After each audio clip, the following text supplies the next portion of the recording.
Chapter 15 Plant Growth and Development. You have already studied the organization of a flowering plant in Chapter 5. Have you ever thought about where and how the structures like roots, stems, leaves, flowers, fruits, and seeds arise, and that too in an orderly sequence? You are by now aware of the term seed, seedling, plantlet, and mature plant. You have also seen that trees continue to increase in height or growth over a period of time. However, the leaves, flowers, and fruits of the same tree are not only have limited dimensions but also appear and fall periodically and sometimes repeatedly. Why does vegetative phase precede flowering in a plant? All plant organs are made up of a variety of tissues. Is there any relationship between the structure of the cell, a tissue, an organ, and the function they perform? Can the structure and function of these be altered? All cells of a plant are descendants of the zygote. The question is then why and how do they have different structural and functional attributes? Development is the sum of two processes, growth and differentiation. To begin with, it is essential and sufficient to know that the development of a mature plant from a zygote, fertilized egg follow a precise and highly ordered succession of events. During this process, a complex body organization is formed that produces roots, leaves, branches, flowers, fruits, and seeds, and eventually they die. In this chapter, you shall also study some of the factors which govern and control these developmental processes. These factors are both intrinsic, internal, and extrinsic, external to the plant. Growth. Growth is regarded as one of the most fundamental and conspicuous characteristics of living being. What is growth? Growth can be defined as an irreversible, permanent increase in the size of an organ or its parts or even of an individual cell. Generally, growth is accompanied by metabolic processes, both anabolic and catabolic, that occur at the expense of energy. Therefore, for example, expansion of a leaf is growth. How would you describe the swelling of a piece of wood when placed in water? Plant growth generally is indeterminate. Plant growth is unique because plants retain the capacity for unlimited growth throughout their life. This ability of the plants is due to the presence of meristems at certain locations in their body. The cells of such meristems have the capacity to divide and self-perpetuate. The product, however, soon loses the capacity to divide, and such cells make up the plant body. This form of growth, wherein new cells are always being added to the plant body by the activity of the meristem, is called the open form of growth. What would happen if the meristem ceases to divide? Does this ever happen? In Chapter 6, you have studied about the root apical meristem and the shoot apical meristem. You know that they are responsible for the primary growth of the plants and principally contribute to the elongation of the plant along their axis. You also know that in dicotyledonous plants and gymnosperms, the lateral meristems, vascula cambium and cork cambium, appear later in life. These are the meristems that causes the increase in the growth of the organs in which they are active. This is known as secondary growth of the plant. Growth is measurable. Growth at cellular level is principally a consequence of increase in the amount of protoplasm. Since increase in protoplasm is difficult to measure directly, one generally measures some quantity which is more or less proportional to it. Growth is therefore measured by a variety of parameters, some of which are increase in fresh weight, dry weight, length, area, volume, and cell number. You may find it amazing to know that one single maize root apical meristem can give rise to more than 17,500 new cells per hour, whereas cells in the watermelon may increase in size by up to 350,000 times. In the former, growth is expressed in terms of increase in cell number. The latter expresses growth as increase in the size of the cell. While the growth of the pollen tube is measured in terms of its length, an increase in the surface area denotes the growth in dorsiventral leaf. Phases of growth. The period of growth is generally divided into three phases, namely the meristematic, elongation, and maturation.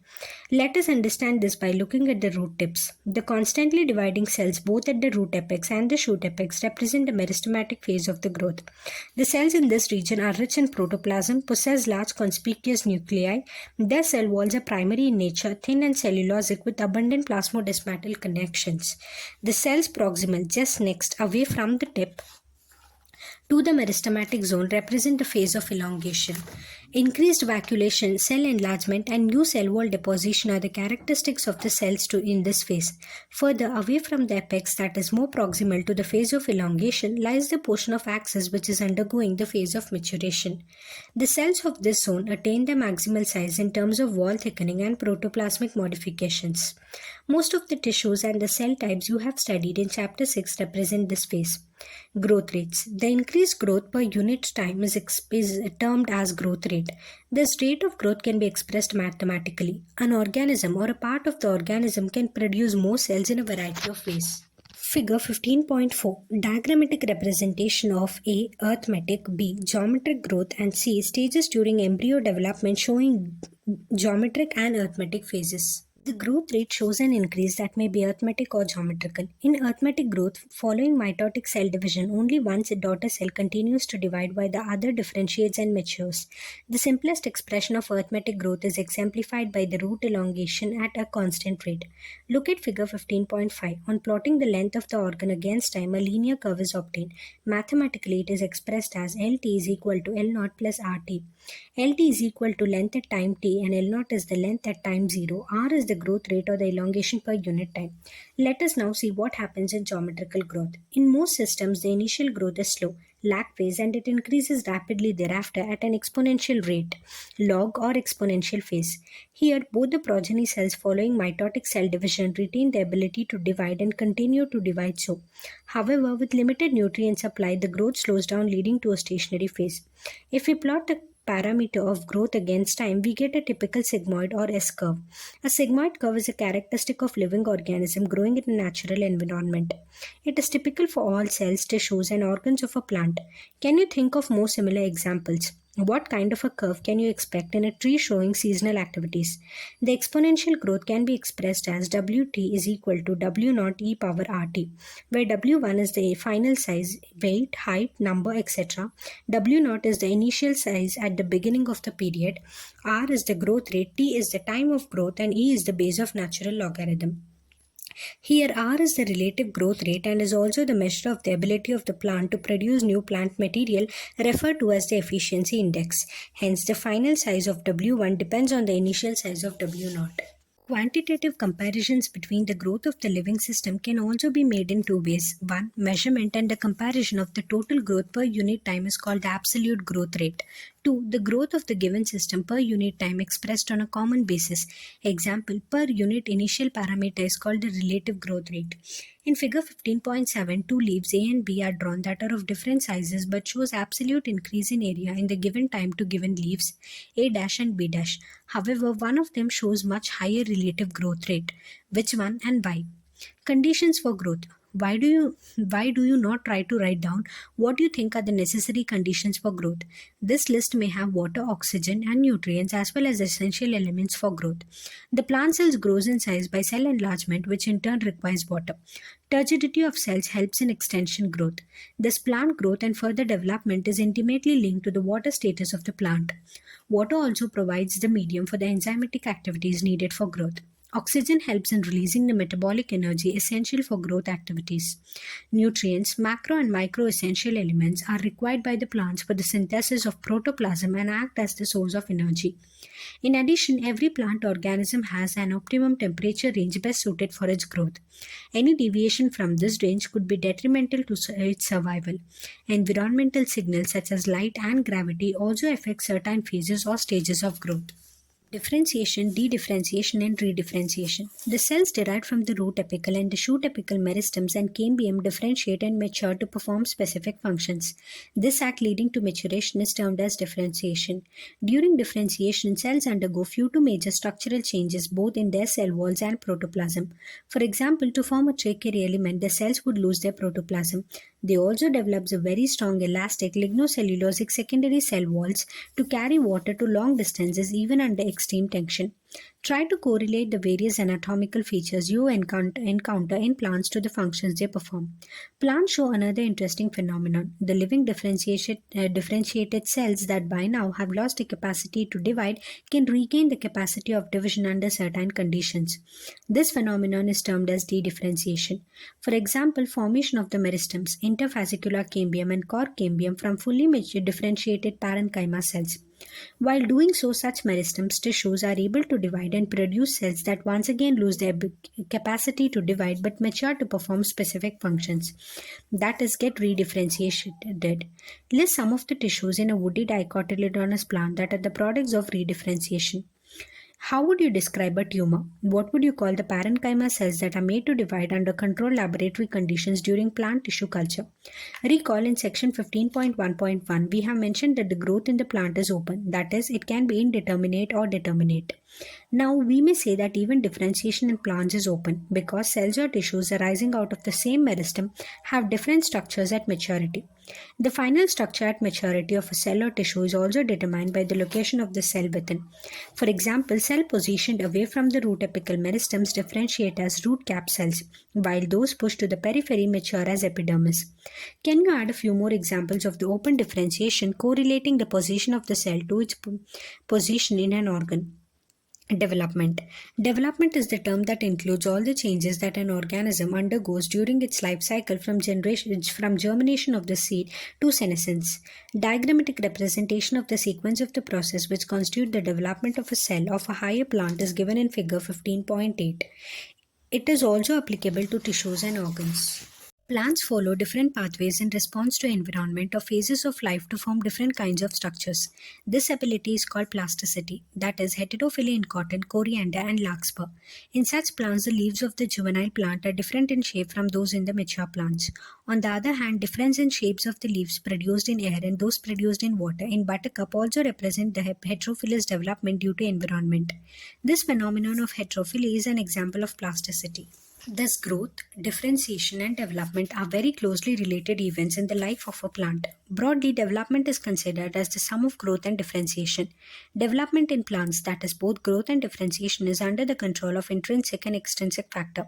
The former includes both intracellular, genetic, or intercellular factors, chemicals such as plant growth regulators, while the latter includes light, temperature, water, oxygen, nutrition, etc. Plant growth regulators. Characteristics. The plant growth regulators PGRs are small, simple molecules of diverse chemical composition.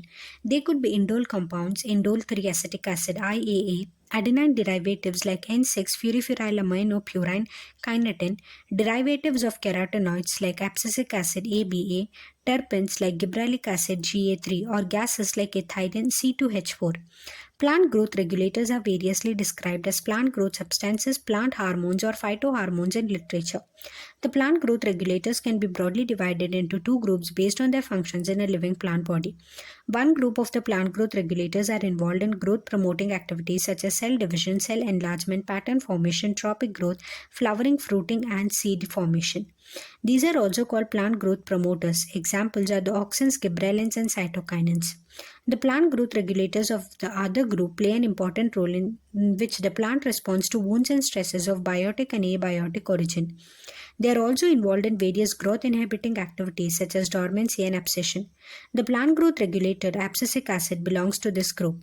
The gaseous plant growth regulator ethylene could fit either of the groups, but it is largely an inhibitor of the growth activities. The discovery of the plant growth regulators. Interestingly, the discovery of each of the 5 major groups of the plant growth regulators has been accidental.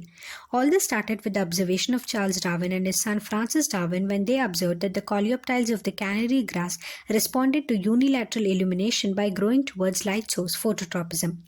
After a series of experiments, it was concluded that the tip of the coleoptile was the site of transmittable influence that caused the bending of the entire coleoptile. Auxin was isolated by F.W. Wendt from the tip of the coleoptiles of oat seedlings. Bucking. Foolish seedling, a disease of the rice seedlings, was caused by a fungal pathogen Gibberellia fujikuri. E. Kurosawa reported the appearance of the symptoms of the disease in uninfected rice seedlings when they were treated with sterile filtrates of the fungus. The active substance were later identified as gibberellic acid. F. Skoog and his co-workers observed that from the internodal segments of the tobacco stems, the callus, a mass of undifferentiated cells, proliferated only if, in addition to auxins, the nutrient medium was supplemented with one of the following: extracts of the vascular tissues, yeast extract, coconut milk, or DNA. Skoog and Miller later identified and crystallized the cytokinesis promoting active substances that they termed kinetin. During mid-1960s, 3 independent researchers reported the purification and chemical characterization of 3 different kinds of inhibitors: inhibitor B, abscission 2, and dormin. Later, all the three were proved to be chemically identical. It was named abscisic acid ABA. Cousins confirmed the release of a volatile substance from ripened oranges that hastened the ripening of the stored unripened bananas. Later, this volatile substance was identified as ethylene, a gaseous plant growth regulator. Let us study some of the physiological effects of these five categories of the plant growth regulators in the next section. Physiological effects of plant growth regulators. Auxins. Auxin, Greek auxein, to grow, was first isolated from the human urine. The term auxin is applied to the indole 3-acetic acid IAA and to other natural and synthetic compounds having certain growth regulating properties. They are generally produced by the growing apices of the stems and the roots from where they migrate to the regions of their action. Auxins like IAA and indole butyric acid IBA have been isolated from plants. NAA, naphthalene acetic acid, and 2,4-D, 2,4-dichlorophenoxyacetic are synthetic auxins. All these auxins have been extensively used in agricultural and horticultural practices. They help to initiate rooting in stem cuttings, an application widely used for plant propagation. Auxins promote flowering, that is, by example, in pineapples. They help to prevent fruit and leaf drop at early stages but promote the abscission of older, mature leaves and fruits. In most higher plants, the growing apical bud inhibits the growth of the lateral axillary buds, a phenomenon called apical dominance. Removal of the shoot tips, decapitation, usually results in the growth of the lateral buds. It is widely applied in tea plantations, hedge making. Can you explain why? Auxins also induce parthenocarpy, example in tomatoes. They are widely used as herbicides. 2,4-D, widely used to kill the dicotyledonous weeds, does not affect the mature monocotyledonous plants. It is used to prepare weed-free lawns by gardeners. Auxin also controls xylem differentiation and helps in cell division. Gibberellins. Gibberellins are another kind of promotory plant growth regulators. There are more than 100 gibberellins reported from widely different organisms such as fungi and higher plants. They are denoted as GA1, GA2, GA3 and so on. However, gibberellic acid GA3 was one of the first gibberellins to be discovered and remains the most intensively studied form. All gibberellic acids are acidic. They provide a wide range of physiological responses in the plants. Their ability to cause an increase in the length of the axis is used to increase the length of the grape stalks. Gibberellins cause fruits like apples to elongate and improve its shape. They also delay senescence. Thus, the fruit can be left on the tree longer so as to extend the market period. GA3 is used to speed up the malting process in brewing industry. Sugarcane store carbohydrate as sugars in their stems. Spraying sugarcane crops with gibberellins increases the length of the stem, thus increasing the yield by as much as 20 tons per hectare. Spraying juvenile conifers with gibberellic acid hastens the maturity period, thus leading to early seed production. Gibberellins also promote bolting, internode elongation just prior to flowering in beet, cabbages, and many plants with rosette habitat. Cytokinins. Cytokinins have specific effects on cytokinesis and were discovered as kinetin, a modified form of adenine, a purine, from the autoclaved herring sperm DNA. Kinetin does not occur naturally in plants. Search for the natural substances with cytokinin-like activities led to the isolation of zeatin from corn kernels and coconut milk. Since the discovery of the zeatin, several naturally occurring cytokinins and some synthetic compounds with cell division promoting activity have been identified. Natural cytokinins are synthesized in regions where rapid cell division occurs, for example, root apices, developing shoot buds, young fruits, etc. It helps to produce new leaves, chloroplast in leaves, lateral shoot growth, and adventitious shoot formation. Cytokinesis helps overcome the apical dominance. They promote nutrient mobilization, which helps in the delay of the leaf senescence. Ethylene. Ethylene is a simple gaseous plant growth regulator. It is synthesized in large amounts by the tissues undergoing senescence and ripening fruits. Influences of ethylene on plants include horizontal growth of the seedlings, swelling of the axis, and apical hook formation in dicot seedlings.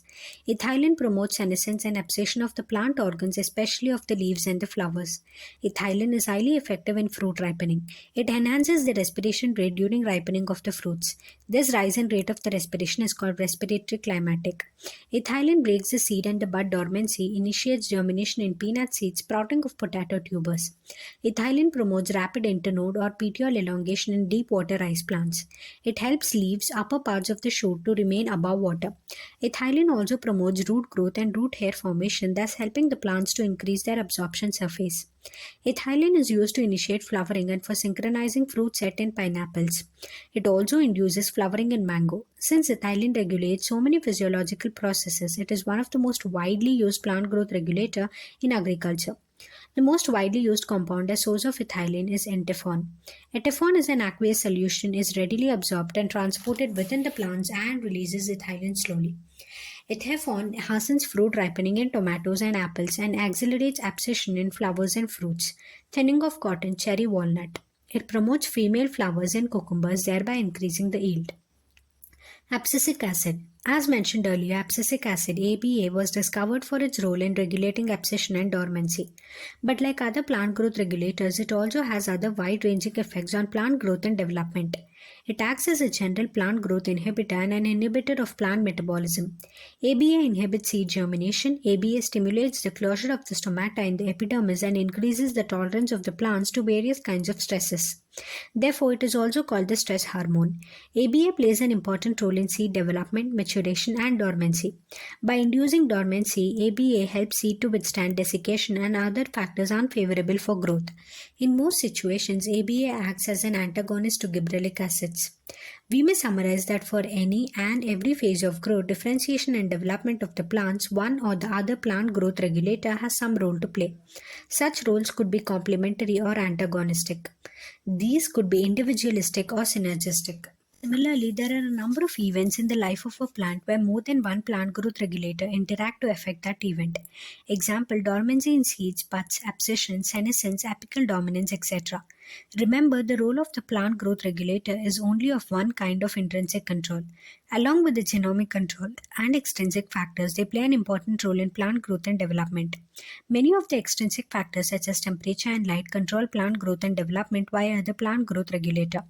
Some of such events could be vernalization, flowering, dormancy, seed germination, plant movements, etc. We shall discuss briefly the role of light and temperature, both of them the extrinsic factors on initiation of flowering. Photoperiodism. It has been observed that some plants require a periodic exposure to light to induce flowering. It is also seen that such plants are able to measure the duration of exposure to light. For example, some plants require the exposure to light for a period exceeding a well-defined critical duration, while others must be exposed to light for a period less than this critical duration before the flowering is initiated in them. The former group of plants are called long day plants, while the latter ones are termed as short day plants. The critical duration is different for different plants. There are many plants, however, where there is no such correlation between exposure of light duration and induction of flowering response. Such plants are called day neutral plants. It is also now known that not only the duration of light period but the duration of dark period is also of equal importance. Hence, it can be said that flowering in certain plants depend not only on a combination of light and dark exposures but also their relative durations. This response of the plants to periods of day or night is termed photoperiodism. It is also interesting to note that while shoot apices modify themselves into flowering apices prior to flowering, that is, they by themselves cannot perceive photoperiods. The site of perception of light or dark durations are the leaves. It has been hypothesized that there is a hormonal substance that is responsible for the flowering. This hormonal substance migrates from the leaf to the shoot apices for inducing flowering only when the plants are exposed to the necessary inductive photoperiod. Vernalization. There are plants for which flowering is either qualitatively or quantitatively dependent on exposure to low temperature. This phenomenon is termed as vernalization. It prevents precocious reproductive development late in the growing season and enables the plant to have sufficient time to reach maturity. Vernalization refers specifically to the promotion of the flowering by a period of low temperature. Some important food plants, wheat, barley, rye, have two kinds of varieties, winter and spring varieties. The spring variety are normally planted in the spring and come to flower and produce grain before the end of the growing season. Winter varieties, however, if planted in spring, would normally fail to flower or produce mature grain within a span of a flowering season. Hence, they are planted in autumn. They germinate and over winter come out as small seedlings, resume growth in the spring and are harvested usually around mid-summer. Another example of vernalization is seen in biennial plants. Biennials are monocarpic plants that normally flower and die in the second season. Sugar beet, cabbages, carrots are some of the common biennials. Subjecting the growing of the biennial plant to cold treatment stimulates a subsequent photoperiodic flowering response. Summary. Growth is one of the most conspicuous events in all living organisms. It is an irreversible increase expressed in parameters such as size, area, length, height, volume, cell number, etc. It conspicuously involves the increased protoplasmic material. In plants, meristems are the sites of growth. Root and shoot apical meristem, sometimes along with intercalary meristem, contribute to the elongation growth of the plant axis. Growth is indeterminate in higher plants. Following cell division in root and shoot apical meristems, the growth could be arithmetic or geometrical. Growth may not be and generally is not sustained at a high rate throughout the life of a cell, tissue, organ, or organism. One can define three principal phases of growth: the lag, log, and the senescent phase. When a cell loses the capacity to divide, it leads to differentiation. Differentiation results in the development of the structure that is commensurate with the function that the cell finally has to perform. General principles for differentiation for cells, tissues, and organs are similar. A differentiated cell may dedifferentiate and then redifferentiate. Since differentiation in plants is open, the development could also be flexible. That is, development is the sum of growth and differentiation. Plant exhibit plasticity in development. Plant growth and development are under the control of both intrinsic and extrinsic factor. Intercellular intrinsic factors are the chemical substances called plant growth regulators (PGR). These are diverse groups of plant growth regulators in plants, principally belonging to the five groups: auxins, gibberellins, cytokinins, abscisic acid, and ethylene. These plant growth regulators are synthesized in various parts of the plant. They control differentiation and developmental activities. Any plant growth regulator has diverse physiological effects on plants. Diverse plant growth regulators also manifest similar effects. Plant growth regulators may act synergistically or antagonistically. Plant growth and development is also affected by light, temperature, nutrition, oxygen status, gravity, and such external factors. Flowering in some plants is induced only when exposed to certain duration of photoperiod. Depending on the nature of the photoperiod requirements, the plants are called short day plants, long day plants, and day neutral plants. Certain plants also need to be exposed to low temperature so as to hasten the flowering in plant life. This treatment is known as vernalization. Thank you.